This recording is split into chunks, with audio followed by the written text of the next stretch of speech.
Welcome to how to use Microsoft Copilot. In this video, we are going to show you how to use Microsoft Copilot. But before the start of this video, I want you guys to like this video and subscribe to my YouTube channel for more tips and tricks like this one.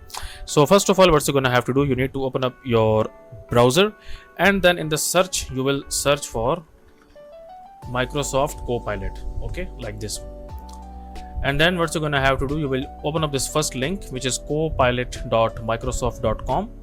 So open up the first link and then you will see this kind of view here. So Microsoft Copilot is basically an AI chatbot similar to ChatGPT. You can basically ask anything from here, okay, and basically it can generate pictures for you as well.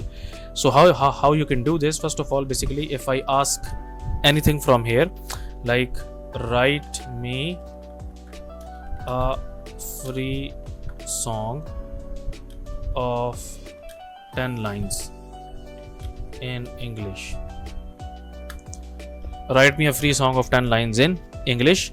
So it will basically write you a song of about 10 lines. Okay, and now if you want, you can basically ask it to generate AI images as well.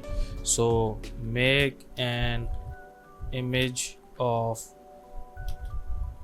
Jeep on Mars with aliens in it. Okay, make an image of Jeep on Mars with aliens in it. So it will basically make an image for us.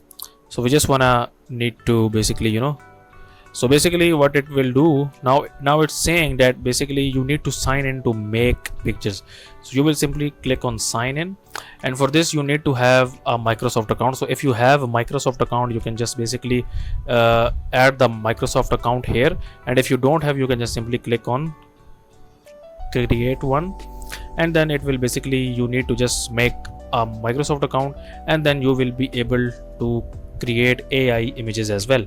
So that's it for this video, guys. If you find this video useful, kindly like this video and subscribe to my channel, and I will meet you in the next video.